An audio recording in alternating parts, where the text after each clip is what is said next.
Students, how are you?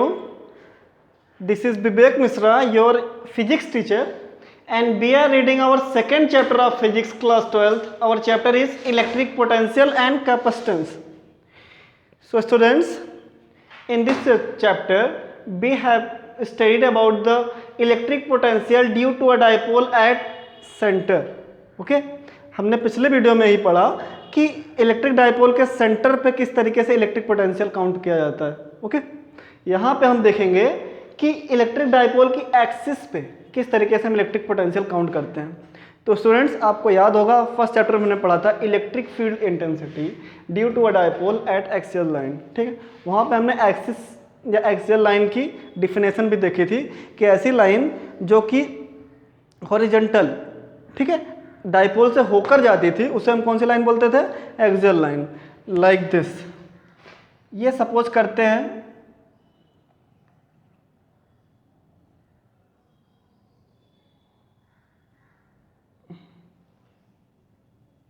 ये एक dipole है, ठीक है, एक्स एंड वाई, जिनके एक पॉइंट पे माइनस चार्ज है और दूसरे पॉइंट पे प्लस चार्ज है. ये डायपोल हो गया स्टूडेंट्स. इनके बीच की जो शॉर्ट लेंथ है वो है 2l. ओके, और इनका सेंटर हम मान लेते हैं यहाँ कहीं है. सेंटर O मान लें तो x से O की डिस्टेंस कितनी हो जाएगी? l. और O से y की डिस्टेंस कितनी हो जाएगी? l. कोई कंफ्यूजन यहाँ पे? कहने का मतलब हम लिख सकते हैं OX equal to L and OY equal to L.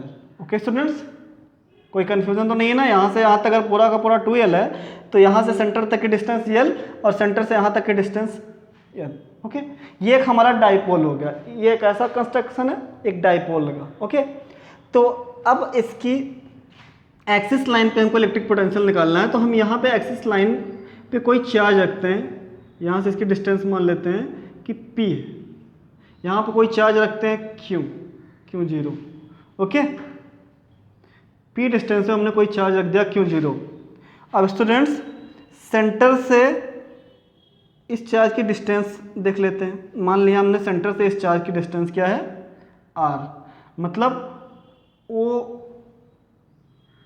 OP equal to R. इतना हमने देखा है, लेट किया. ठीक है, अब अगर OP इक्वल टू R हो जाएगा तो x से p की डिस्टेंस, यहाँ से यहाँ तक की डिस्टेंस कितनी हो जाएगी? ये r प्लस l, मतलब ये कितना हो जाएगा? r plus l. ओके, और यहाँ से यहाँ तक की डिस्टेंस कितनी हो जाएगी? ये इस चार्ज से इस चार्ज की डिस्टेंस प्लस क्यों से इसकी, ये हो जाएगी r माइनस l. कोई कन्फ्यूजन स्टूडेंट्स? यहाँ से हमने अगर ये लेट कर लिया कि सेंटर से इस चार्ज की डिस्टेंस r है तो इस चार्ज से इस चार्ज की डिस्टेंस, टेस्ट चार्ज की डिस्टेंस कितनी हो गई? r minus l. और इससे इस चार्ज की डिस्टेंस कितनी हो गई? r plus l. तो ये कंस्ट्रक्शन समझ में आया? तो स्टूडेंट्स, अगर हम इस चार्ज पे इसके द्वारा हम इलेक्ट्रिक पोटेंशियल देखेंगे तो कितना होगा? इलेक्ट्रिक पोटेंशियल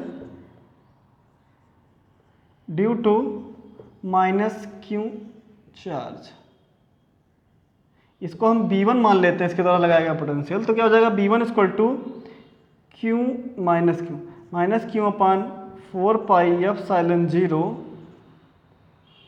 इंटू यहाँ पे क्या होती थी? Distance. Okay, Q upon 4πε0 into R होता था. ओके, लेकिन R की जहाँ पे R उनके बीच की, दोनों चार्ज के बीच की डिस्टेंस होती थी. इस चार्ज से इस चार्ज के बीच की डिस्टेंस कितनी है? R plus L. Okay students, formula हमारा क्या था? V equal to Q upon 4πε0 into R. ये R जो होता था एक चार्ज से दूसरे चार्ज के बीच की डिस्टेंस होती थी, लेकिन यहाँ पे डिस्टेंस क्या है? यहाँ से यहाँ तक की डिस्टेंस R प्लस L. इसलिए हमने डिस्टेंस कितना रख लिया? माइनस Q से टेस्ट चार्ज की डिस्टेंस R प्लस L. ये हमारा V1 आ गया. और इसी तरीके से हम V2 निकालते हैं तो इलेक्ट्रिक पोटेंशियल इक्वल टू हो जाएगा due to plus Q charge. ये हो जाएगा B2 plus Q upon 4 pi epsilon 0 plus Q charge से टेस्ट चार्ज की डिस्टेंस कितनी है r माइनस एल। ओके, तो यहाँ पे कितना लिखेंगे r माइनस एल। कोई कन्फ्यूजन स्टूडेंट्स? ये b1 आ गया minus Q upon 4 pi epsilon 0 r plus L, और b2 हमारा आ गया plus Q upon 4 pi epsilon 0 r minus L. Okay, तो इस डाइपोल पे जो नेट इलेक्ट्रिक पोटेंशियल होगा वो होगा, हमने हमेशा बताया था कि नेट इलेक्ट्रिक पोटेंशियल जब भी हम काउंट करेंगे तो B इक्वल टू होगा B1 प्लस B2। ओके, तो हम वैल्यू रखते हैं B1 की वैल्यू है minus Q upon 4 pi epsilon 0, और B2 की वैल्यू है क्यू अपान 4 पाई एप्सिलॉन 0। यहाँ पे इसके साथ में R प्लस यल है और इसके साथ में R माइनस यल है, तो B इक्वल टू हमारा आ जाएगा, यहाँ पे दोनों में क्यू अपान 4 पाई एप्सिलॉन 0 है, दोनों में है तो कॉमन कर लेते हैं, अंदर बचेगा माइनस 1 अपान R प्लस यल प्लस 1 अपान R माइनस यल। ओके स्टूडेंट्स, ये हमारे पास मिल गया इलेक्ट्रिक पोटेंशियल। इसको और कैलकुलेट करते हैं तो आ जाएगा B is equal to Q upon 4 pi epsilon 0, ये दोनों का एलसीएम निकल के आ जाएगा R माइनस यल और R प्लस यल।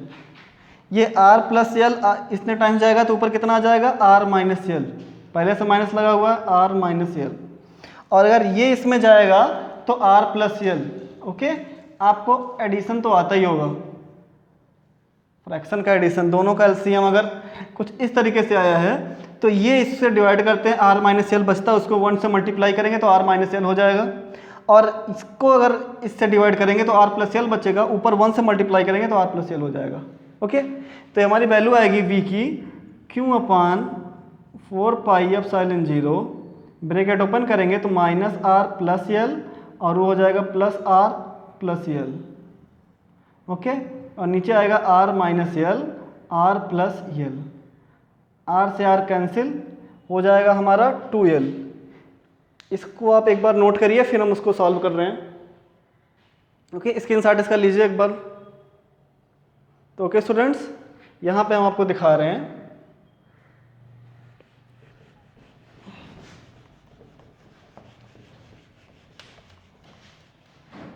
V की वैल्यू रखते हैं जब, तो B इज इक्वल टू हमारा हो जाएगा Q अपान 4 पाई एप्सिलॉन 0, ये R कैंसिल आउट हो गया तो अंदर बचा क्या 2L, और नीचे बचा, इसको दोनों को देखो A minus B A plus B, formula A square minus B square का, कोई दिक्कत? अब B इक्वल टू हो जाएगा Q इंटू 2L अपान 4 pi epsilon 0 R square minus L square. और अगर हम मान लें कि एक बहुत ही शॉर्ट डाइपोल है, बहुत ही छोटा, तो इनके बीच की डिस्टेंस क्या हो जाएगी 2L क्या हो जाएगी, काफ़ी कम, और अगर L देखें तो उससे भी कम। ओके, तो L को हम 0 मान लेते हैं, जैसे कि ये एकदम शॉर्ट डाइपोल है तो 2L इक्वल टू काफ़ी ज़्यादा कम, ठीक है, 2L काफ़ी कम हो जाएगा, तो L और कम हो जाएगा, मतलब R की तुलना में L जो है काफ़ी ज़्यादा कम होगा, मतलब L इक्वल टू 0 ले लें तो B इक्वल टू आएगा, ये देखिए एक फार्मूला है किसका, Q इंटू 2L P का, ओके, अपान 4 pi epsilon 0 R square minus 0 का स्क्वायर, कहने का मतलब R स्क्वायर में से 0 घटा, पूरी वैल्यू आ गई B equal to P upon 4 pi epsilon 0 R square. ये आ गया इलेक्ट्रिक डाइपोल की एक्सिस लाइन पे इलेक्ट्रिक पोटेंशियल, कितना आ गया, net electric potential P upon 4 pi epsilon 0 R का स्क्वायर। ओके स्टूडेंट्स, तो ये हो गया हमारा इलेक्ट्रिक डाइपोल की एक्सिस पे इलेक्ट्रिक पोटेंशियल काउंट करना। अगर आपके पास डिस्टेंस, दो चार्जेस के बीच की डिस्टेंस होगी और उस पर लगने वाला जो डायरेक्ट पोटेंशियल डाइपोल होगा, डाइपोल की वैल्यू दी होगी तो कुछ ये वाला फार्मूला लगाएंगे आप, और अगर आपके पास चार्ज और डाइपोल की लेंथ दी होगी तो ये वाला फार्मूला लगाएंगे, फिर आपको अगर चार्ज और लेंथ दी होगी तो कुछ ये वाला फार्मूला लगाना पड़ेगा, B is equal to Q into 2L upon 4πε0 R square minus L का स्क्वायर। यही वाले फार्मूले से काम चलाना पड़ेगा अगर 60 लेंथ दी होगी तो, ठीक है। यल और एल की वैल्यू रखनी पड़ेगी।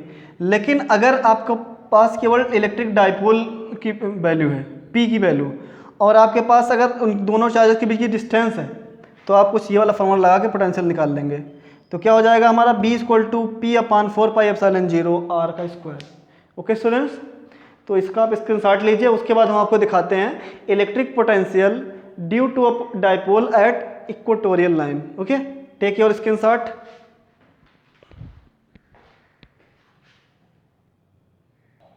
तो स्टूडेंट्स, आपने देख लिया किसी भी इलेक्ट्रिक डाइपोल की एक्सिस पे हम इलेक्ट्रिक पोटेंशियल कैसे काउंट करते हैं। यहाँ पे हम देखेंगे किसी डाइपोल की इक्वेटोरियल लाइन पे इलेक्ट्रिक पोटेंशियल कैसे काउंट करते हैं। इक्वेटोरियल लाइन मैंने आपको बता दी है, अगर आपको नहीं याद है तो हमारा चैप्टर फर्स्ट का ये electric field intensity due to a dipole at equatorial line वाला वीडियो देखिए। वहाँ पे मैंने इक्वेटोरियल लाइन की डिफिनेशन बताई थी कि जब कोई लाइन इलेक्ट्रिक डाइपोल के सेंटर के परपेंडिकुलर होके जाती है, 90 डिग्री पे होके जाती है, तो उस लाइन को हम क्या कहते हैं, इक्वेटोरियल लाइन। अब यहाँ पे हम आपको डायरेक्ट प्रूफ दिखाते हैं, डायरेक्ट आपको शो करवाते हैं कि कितना होगा इलेक्ट्रिक पोटेंशियल, कैसे काउंट करेंगे इलेक्ट्रिक डाइपोल के इक्वेटोरियल लाइन पे। सपोज करिए ये कोई पॉइंट x है, ठीक है, जिस पे चार्ज है -q, और यहाँ से 60 डिस्टेंस पे यहाँ पे मान लेते हैं कोई दूसरा पॉइंट है y और चार्ज है +q। इनके बीच की जो 60 लेंथ है वो है मान लिया 2L। क्या है,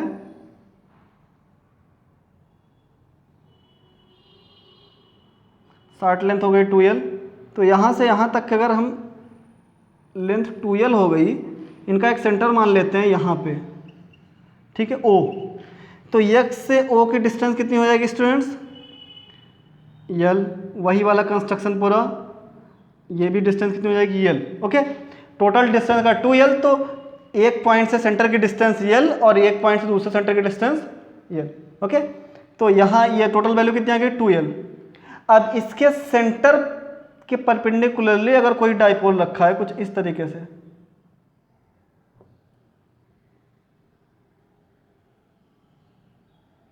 ओके, यहाँ पे इस पॉइंट P पे कोई इलेक्ट्रिक डाइपोल, इस पॉइंट P पे कोई चार्ज रखा है Q0। ओके, सपोज करते हैं O से P तक की डिस्टेंस, सेंटर से इस चार्ज की डिस्टेंस जो है वो R है। कितना है, R। तो इस चार्ज से इस टेस्ट चार्ज की डिस्टेंस और इस चार्ज से इस टेस्ट चार्ज की डिस्टेंस, ठीक है। अब हम क्या क्या हमने मान रखा है वो देख लेते हैं। एक्स वाई पूरा क्या है, 2L। एक्स ओ या ओ एक्स कितना है, L। ओ वाई कितना है, L। और O P is equal to R। Okay students, और तो हमको पहले निकाल लेते हैं एक्स पी कितना होगा एंड वाई पी। ओके, ये दोनों डिस्टेंस, ये डिस्टेंस और ये डिस्टेंस, इसको निकाल लेते हैं। अगर ये एक बेस मान लें और ये एक परपेंडिकुलर मान लें, क्योंकि ये राइट एंगल ट्रायंगल बना रहा है, तो बाई पाइथागोरस थ्योरम ये हमारा क्या हो जाएगा, हाइपोटेनियस, और ये भी कितना हो जाएगा, हाइपोटेनियस। ओके, तो फार्मूला हमारे पास है, यहाँ पे हम शो करवा देते हैं, हाइपोटेनियस का स्क्वायर इक्वल टू परपेंडिकुलर का स्क्वायर प्लस बेस का स्क्वायर। ओके, तो h का स्क्वायर इक्वल टू हो जाएगा अंडर रूट, इधर स्क्वायर इधर जाएगा तो रूट, और परपेंडिकुलर कितना हमारा r का स्क्वायर प्लस बेस कितना l का स्क्वायर। ये वैल्यू आ गई हमारी हाइपोटेनियस की, मीन्स इसकी वैल्यू कितनी आ गई, अंडर रूट r का स्क्वायर प्लस l का स्क्वायर। और इसकी वैल्यू कितनी आ गई, ये भी सेम, परपेंडिकुलर वही है, बेस वही है, l है और r है, तो हाइपोटेनियस कितना हो जाएगा, अंडर रूट r का स्क्वायर प्लस l का स्क्वायर। ओके स्टूडेंट्स, ये क्लियर हुआ। यहाँ से यहाँ तक की डिस्टेंस अगर L है, यहाँ से यहाँ तक की डिस्टेंस अगर R है, तो इसकी डिस्टेंस कितनी हो जाएगी? ये 90 डिग्री पे जा रहा है तो परपेंडिकुलर ये बेस, तो इसका स्क्वायर प्लस इसका स्क्वायर करेंगे, उसका स्क्वायर रूट लेंगे तो हाइपोटेनियस आ जाएगा। आ गया हमारा R square plus L square. Okay, तो एक्स पी इक्वल टू कितना हो गया? Under root R square plus L square, और वाई पी कितना हो गया? Same, under root R square plus L square. Okay, अब हम यहाँ पे इस पॉइंट चार्ज पे देखेंगे, इसके द्वारा, इस टेस्ट चार्ज पे इसके द्वारा लगाया गया जो इलेक्ट्रिक पोटेंशियल है। तो इसके बीच की डिस्टेंस और इसके बीच की डिस्टेंस आप याद रखिएगा, क्योंकि डिस्टेंस का यूज पड़ता है। फार्मूला हमारा वही लगेगा, b equal to Q upon 4 pi epsilon 0 into R क्या है? दोनों चार्जेस के बीच की डिस्टेंस। ओके, तो electric potential due to minus Q charge,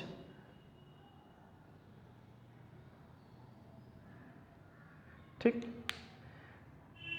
B1, अगर इसको हम B1 मान लें, B1 पोटेंशियल इनपुट कर रहा है, तो B1 इक्वल टू हो जाएगा minus Q upon 4 pi epsilon 0 distance under root R square plus L square. Okay, दोनों चार्जेस के बीच की डिस्टेंस क्या है? Under root R square plus L square. और अगर दूसरा हम इलेक्ट्रिक पोटेंशियल देखें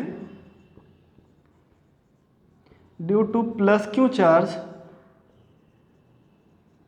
B2, तो इज इक्वल टू हो जाएगा Q upon 4 pi epsilon 0 under root R square plus L square. Okay students, ये वैल्यू किस में होगी? प्लस में। हम नेट इलेक्ट्रिक पोटेंशियल कैसे निकालते हैं आपको पता ही होगा। Net electric potential B is equal to B1 plus V2। Okay, तो V इज इक्वल टू हो जाएगा, B1 की वैल्यू रखते हैं minus Q upon 4 pi epsilon 0 under root R square plus L का square plus Q upon 4 pi epsilon 0 bracket में under root R square plus L का square. तो students एक चीज़ ये क्लियर कर लीजिए कि यहाँ पे दोनों जो चार्जेस हैं, दोनों जो पोटेंशियल हैं, उनका मैग्नीट्यूड इक्वल है। ओके, बस दोनों का डिफरेंस क्या है? साइन, ये माइनस क्यों है या प्लस क्यों है, बाकी सब कुछ इक्वल है। ठीक है, तो ऐसे प्लस एक्स माइनस एक्स आपस में कैंसिल आउट होके 0 हो जाते थे, वैसे पूरा का पूरा इक्वल है तो पूरा कैंसिल आउट होके कितना हो जाएगा? 0। b इक्वल टू कितना आ गया? 0। कहने का मतलब जो इलेक्ट्रिक डायपोल की इक्वेटोरियल लाइन पे इलेक्ट्रिक पोटेंशियल होता है वो कितना होता है? 0।